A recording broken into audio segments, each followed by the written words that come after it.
All right, how's it going, everyone? These awesome talks so far. I'm sure the audio guy's turning down my mic a lot right now. I talk very, very loudly.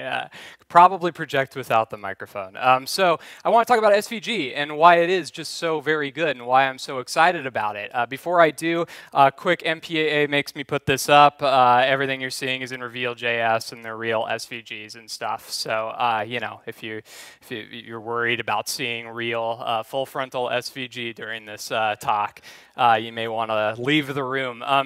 I've been building websites and learning HTML since I was in 5th grade, and I'm sorry if that makes a couple of you feel old, but that's when I first checked out a library book, learned what paragraphs and things were. This is about how old I was at the time. And you notice I also have a sketchbook on my lap there. It was actually this great opening and closing thing. I could put pens and crayons and colored pencils in it. And really, those have been the two main interests for as long as I can remember, art and technology. And so it really isn't a surprise to me that I would gravitate toward the web. It's such a beautiful combination of both of those things. But when I think back to the way web design was back then, it's really kind of remarkable. I mean, we were subscribed to this shared hallucination that we could make these fixed rectangles that magically grew every few years thanks to the generosity of the monitor companies and sellers. And we sort of decided that it was totally okay to tell users what they could or couldn't view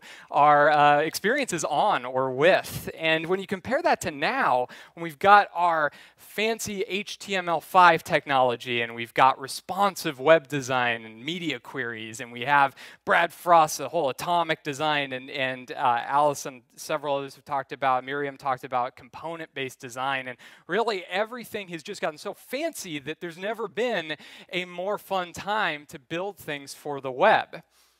And yet, there's one aspect of our work, and one very critical aspect, that hasn't changed, comparatively speaking, as much as everything else. And those elements are images. I work at Cloud4, as was mentioned in my introduction, and one of the founders is Jason Grigsby. And he's talked a lot about responsive images and the challenges that come with that sort of thing. How you might have a photograph that works well at large sizes, but when you reduce it down, it's gobbledygook unless you use things like the picture element or sizes in source set to crop or art direct the image in some way. And that's probably the worthiest challenge in terms of things we need to address because it's content. But I'm a designer.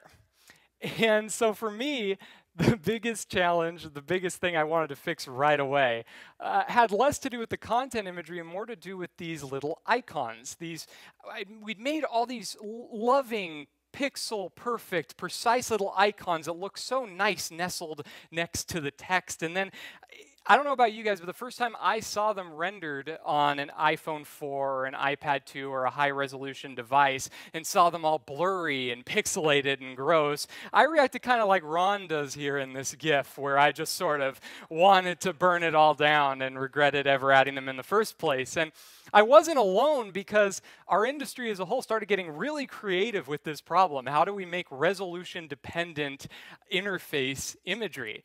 And one of the things we started doing was we started using CSS itself. We started making simple things like boxes. Kind of makes sense. Everything's boxes anyway. And then we got a little bit more creative, like, oh, now we're making I didn't know Border could make triangles. But OK, we got, it's like 4 or 5 lines. And then it gets into just pure insanity, where you're just writing as much CSS as your whole layout takes just to get a heart or a star or something like that.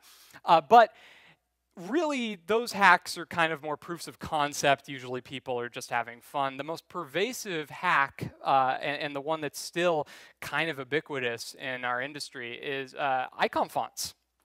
How many people here have used an icon font on a project? Yeah, that's almost all the hands. That's what I thought. First time I heard about icon fonts, it was from John Hick's article on 24 Ways. I thought it was really creative, and there had to be some catch to it. So I didn't use it until GitHub really legitimized the technique when they released their Octacons. And since then, it's just become like a phenomenon. Like icon fonts are everywhere. I can't remember the last time I worked with a client who wasn't using something like Font Awesome or something like the icons that ship with Bootstrap 3. Although they're not shipping with Bootstrap 4, but that's another talk. So they really took off in popularity, and because they are so ubiquitous, I think and because so many people use them by clicking a download button or using one of these nice clean interfaces that generate icon fonts, or like in James' talk, some sort of plugin that auto-generates them. I wanted to revisit how these things actually work, because it's easy to forget. We start with SVGs, which is already a little weird. We start with SVG files. They get mapped to Unicode characters. Those are the characters that define, is this the letter A or a colon or the poop emoji? What is the character that's being displayed? And you compile a bunch of different font formats, which are binary font formats, that we can then tell the browser where those are and how to use them using a web font, which we can then tell the browser, forget everything you know about type rendering, because I want these icons to be pixel perfect, doggone it. And only then can we translate back, map the Unicode characters back to their design intent and describe, is this an envelope, is this a bookmark, is this a caret? And at that point, we are finally able to add some garbage markup that tells the browser what icon we want to show and injects that Unicode character via the pseudo element and styles it with the correct font. And that is an amazing hack. It's a beautiful hack in a lot of ways, and it served us really well. But like a lot of hacks that might seem cool at the time, they tend to age really poorly. And for me, it didn't take long. Again, as I said before, I'm a designer, so my problems with icon fonts really were visual initially. I thought it was kind of lame that you could only do single colors and you were limited to altering fills. And there are some ways around that, like some hacks to stack multiple icons on top of one another. But again, browser rendering on this stuff isn't perfect, so you sometimes get weird stuff like Octocat's lazy eye here, which really creeps me out when I stare at it too long. But ultimately, those aesthetic problems were not enough to get me to leave the technique behind. It was just so darn convenient. And here's what was. I saw a talk, I wasn't there, I saw it on the internet later, by Saren Davis, who's Ninja Nails on Twitter. I'm going to steal a couple slides from her here. She knows about it, don't worry. And she talked about the challenges that icon fonts pose, particularly for dyslexic users. This is another one of her slides. She showed how there are extensions available for browsers that swap out web fonts on a page with fonts that are optimized for people with dyslexia, that add weight to parts of the characters that are hard to distinguish for people who have dyslexia. And there are several different ones, because not all dyslexia is the same. But they all work under the same principle, which is you replace the fonts, Arial or Calibri or whatever is being used there, or I don't know why I chose Calibri as an example, but and then you swap it out, and you should be able to do that. That's part of what makes the web awesome, is this ability to augment it and to choose your user agent, to choose your method of reading this stuff. And yet, by doing that, because we're using a web font, all those icons become gobbledygook, and some really critical information is no longer accessible, just because someone's trying to make the experience as a whole more readable given their abilities. And it's not just, that's just one example. Icon fonts across the board just fail really terribly out of the box. You can have screen readers or certain assistive devices attempting to read the characters, and the best case scenario is that you have picked a character that bears some meaning or some relation to the icon itself. And even for sighted users or those who are not using an assistive device at all, you can still have kind of hilarious problems if you don't choose your character mapping exactly. Like, for example, if you mapped your half star to the horse head emoji, you could get ratings of 4 and a horse head stars. That's not hypothetical. This is a real Etsy support request. Please help. There's horse emoji all over my ratings. And so this is a problem that affects real users. It's real. And all of these would be enough to go back to PNGs or to go back to something else, at least in my opinion, because, the buck stops at the user experience. But here's the thing. There's already a better way to do this. And it's not even very new. In fact, it's actually more than a decade old now. To understand that, let's travel back in time to the bygone days of 1982, when Dexy's Midnight Runners were burning up the charts with Come On Eileen. And it's also the year that Adobe gave us PostScript, a programming language for describing vector images and fonts for print. It was only a few years later that graphical user interfaces decided that they were a really good fit for fonts that needed to expand or collapse to different resolutions or different sizes. And it became so popular that it inspired some successors like TrueType in 1991 and OpenType in 1994. But all of these things draw a direct line from PostScript. By 1998, we all had these internet connections that we were starting to become quite fond of, and we were designing a lot of these things called web pages, and we found that web pages seemed a lot better when they had images in them. Right? But there were some problems. The images could be smaller in file size, but we didn't really have that great of choices in terms of our compression, at least for anything but photos. We had JPEG, which for flat imagery like icons or logos would be way too large, and it also lacked an alpha channel. We had GIF, which had very limited color palette and only one alpha bit, meaning you can't do smooth edges and the like.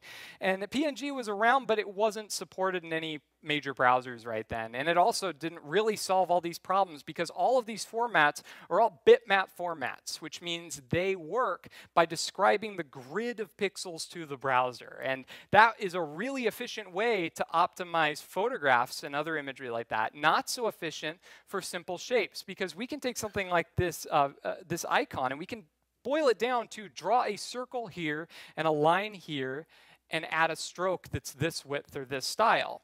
And that ends up being a lot less information, and the browser has all the information it needs to render it at various resolutions. And so web browsers understandably wanted to adopt some sort of vector format because it would just, for the file size savings alone, it would make a lot of sense. And so they originally looked at PostScript, which was already supported by browsers. This is before FontFace was widely supported. I don't remember if it was a spec yet or not. Probably not. And there were a few problems with it, though. It was really developed for print, and so it had all this history that it was encumbered by and all this complexity. It would have felt odd to introduce a component of the web that was actually like more complicated than, for example, like JavaScript or something to author for just an image format. What we really needed was a vector image format that was created specifically with the web in mind. And this was not an unpopular idea. There were no less than 6 specs or proposals that were submitted to the World Wide Web Consortium, with a couple of frontrunners in particular. W3C formed a working group in 1998. The 1.0 for SVG came out in 2001. And the spec that's still the standard today, that's the one we're still referring to, came out in 2003. It was only a year later. Conqueror was the first browser that implemented. Where are my Conqueror users at? Anyone in here? Hey, there's a couple of hands. That is a first. So thank you for your service. That's fantastic. So Conqueror supported SVG first, and we should all applaud them for that. Followed swiftly by Opera and Gecko, and then WebKit. This is pre-Chrome, so Chrome's had it since day one. And then I know they're an easy target now, but I got to call out IE lagged predictably behind everyone else by several years. And sorry, Microsoft folks, Edge is awesome, but it's true. So by 2011, though, every one of the major browsers had this in there. So what is SVG, that I'm talking about right now? Well, it stands for Scalable Vector Graphics. Some of you may have already known that or already guessed it. And it's really kind of 3 things in one. And that's something that I think is misunderstood about SVG. It is a vector image format, but it's also an XML-based document format and a valid subset of HTML5. Now, I'm going to get back to those last 2. For right now, let's just focus on that first one because I think it's important to just check it off the list. That means that you can create an image in your favorite vector editing application, Illustrator, Sketch, Inkscape. There are many others. When you're exporting your image, you just, instead of PNG or whatever, EPS, you just choose SVG. And then you embed the thing in your web page using an image element, CSS background image. There are a few others that I'm not going to talk about quite yet, but you have some other choices. And once you do that, you'll find that compared to a PNG of a flat asset, it's not only going to scale better, it's also going to be smaller in file size, dramatically so if you use gzip compression, which you totally should. And it's supported in so many browsers at this point. Over 97% of users globally, this is according to Can I Use last week, will be able to view your SVGs if they're embedded in the format I just described. And when you compare that to something we take for granted like web fonts, it actually has slightly better support than web fonts. And so, you know, we might think to ourselves like, okay, mission accomplished. We had it. That's what we wanted. We wanted vector images that didn't hurt users with accessibility needs. But is that all we want? I mean, maybe most of the time that's great, but can SVG do more? Because when we think about the formats we had before SVG, not just the rasterized formats, but even things like Flash files and the like, they really, in general, have been black boxes as soon as they leave our editors. And if you've ever accidentally opened an image file in your editor, even a base 64 one like this, because otherwise there'd be nothing there, it's all gobbledygook. You might as well be trying to decipher the matrix at that point. It's really not human readable at all. It's lost once it's out of your editor, unless you're super good at alt attributes. And I swear I had the table flip emoji in there before I saw the talk earlier, which was awesome. But mine's not animated, though. I apologize for that. But SVG might be different because of those last 2 points that I skipped past earlier. It's not just a vector image format, it's also an XML-based document format and a subset of HTML5. So that means that every SVG starts with a valid HTML5 element, SVG, and the image is described using tags therein, like rect for rectangles, circle or ellipse for circles and ellipses, and lines for simple lines. And there's more complex shapes too, but they're all tags: polyline, polygon, and path. And like any HTML element, these can be styled or manipulated using attributes or styles via CSS, via JavaScript, or in the markup itself. Which means when we look at the SVG equivalent of this image, even if you've never written an SVG before, you can kind of figure it out. I mean, if you encountered this and you couldn't Google it, you couldn't do anything, you could probably figure out that in this case the lens is the circle and the stem is the line. And you'd probably figure out that G is group. I wish it was just group, but you know, you could probably figure that out. And there are a lot of really interesting possibilities that come up when you're able to access not just the presence of an image, but the entirety of the image and all its component parts. And those are the things that makes me most excited about the format. For example, you know, I'm guilty of this. I started off talking about icon fonts, but that's the question I get asked most often. When people say SVG, they immediately say, can I use it for icons? And sure, we can say, fill the icon with the current color, just like we do with our icon fonts today. But is that all we ever want? I mean, is that all, like you just want monochromatic filled icons 100% of the time? That's the end all and be all. We're done, design is done, let's move on. Or sometimes, could we communicate state differently? Could we maybe stroke the shape in one state and fill it and highlight it in another? We absolutely can do that with SVG because we can access and style those independent elements.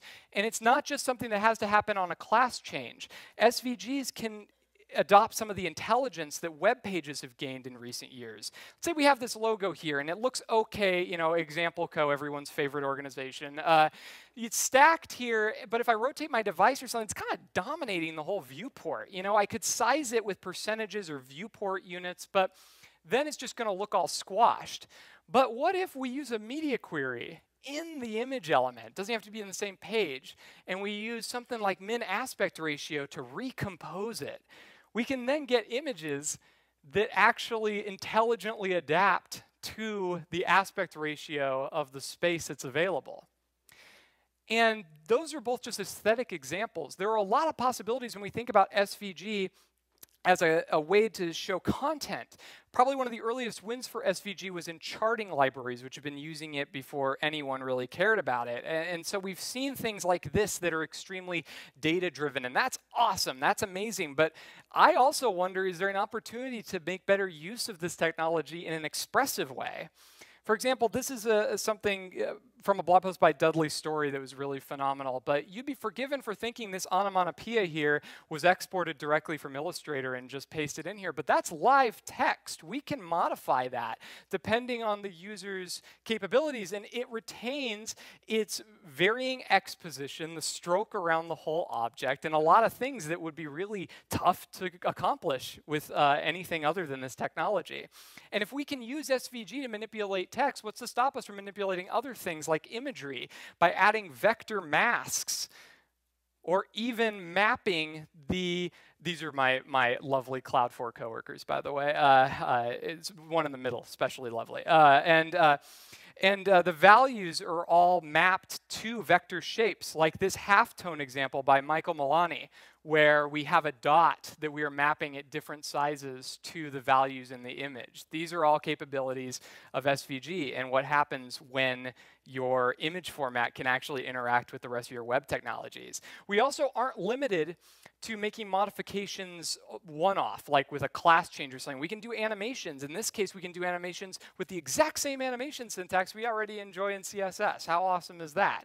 You can also do this sort of thing with JavaScript. In this case, it's the same animation, but using GreenSock Animation Platform. There's a ton of other libraries out there. It seems like there's one coming up every week, practically. And that's probably overkill for something like this, but you can start to do more complex timeline-based animations, like this one I built for the new Cloud4 homepage, where I'm trying to communicate the idea of responsive design and the value that we bring. And that's something that would have been a pretty big pain in CSS alone, but we're not limited to just one web technology.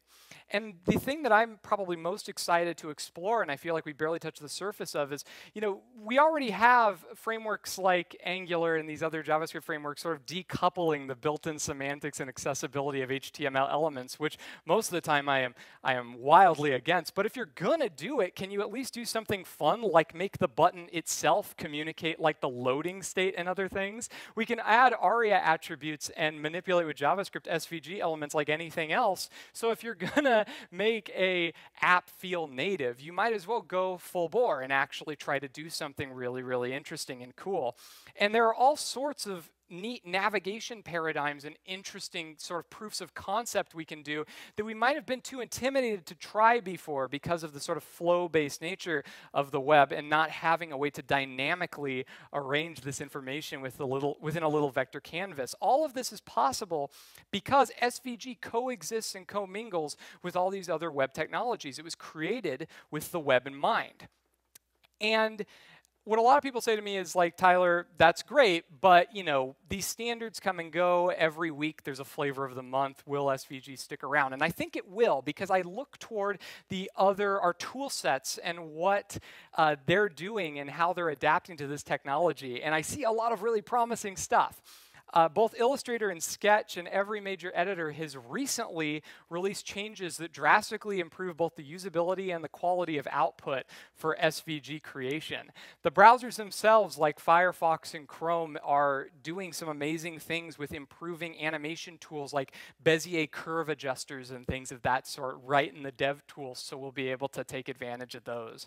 We're also seeing some really interesting competitors to libraries like Font Awesome. It's really hard to compete with things that are just one-click download, drop in, and forget it. But libraries like Iconic that are messing with, can we alter the visual fidelity of our icons depending on what size they're rendered at, is really, really interesting. And perhaps most heartening for me is that SVG is influencing other aspects of our technology. These are the first three of these specs are all things that started in SVG. Shapes, which was talked about earlier in the Bauhaus talk, masking and filter effects, all from SVG, all using a familiar syntax. Web animations are designed with a lot of SVG use cases in mind, improving performance across the board, especially for those complicated timeline-based things I was showing. And also, SVG isn't staying still. It seemed like 1.1's been around forever because none of us cared that it existed for so long. But now with interest just churning back up. There's an SVG 2 spec that's underway and makes a lot of really exciting improvements. And that really brings me to the point of this talk, is that the web has a very specific cycle for new techniques and features. We sort of start with a design intent that encounters an obstacle, at which point we begin hacking our way around it and adopting proprietary solutions and things of that sort, until finally a more robust and performance standardized solution is introduced. SVG is that tool, and in a tremendous stroke of luck, it's actually more than we asked for. All we wanted were vector resolution independent images, and we got all of these capabilities and all of this cool stuff. But I constantly hear a lot of FUD and a lot of naysaying every time I write about this, which is weird because our industry in general seems really open to a lot of new stuff. I hear, but SVG is hard, and any new thing is hard. Change is really hard. I get it. But when you compare, earlier I showed the icon font process, right? And the one thing I didn't do was show what it takes to make icon fonts accessible, which is a step everyone skips, nearly everyone. Filament Group wrote a great post about what it takes to do that, and it's a process. It takes a lot of work. That's on top of the process before. To make an accessible SVG, you take the SVG and you just use the thing, and you use your alt attributes, and you use your title elements. You use the same principles we would use on regular images, making them accessible. The author of that article, by the way, tweeted, you can follow their guide to bulletproof icon fonts, or you can use SVG and go home early, which I think summarizes it really well, really, really well. I hear people complain about performance, and yes, a lot of times these come with some sort of page that shows 700 icons rendering at once, and SVG is 200 milliseconds slower in that scenario. I've never built a page with 700 icons at once, so if that's your use case, maybe look at that bulletproof icon fonts. But GitHub, who are the folks who legitimized this technique in the first place, they recently switched back to SVG, and they found no adverse performance effects, and they found that they were accessible, looked better, and in general, all of these concerns tend to be more developer concerns than user concerns, and so I find it really difficult to empathize with them, because at the end of the day, SVG is useful, accessible, powerful, responsive, the future, and most of all for me, the thing that makes me so excited about it, it's really, really fun. So you should try it. Let's just all have some more fun. Thank you very much.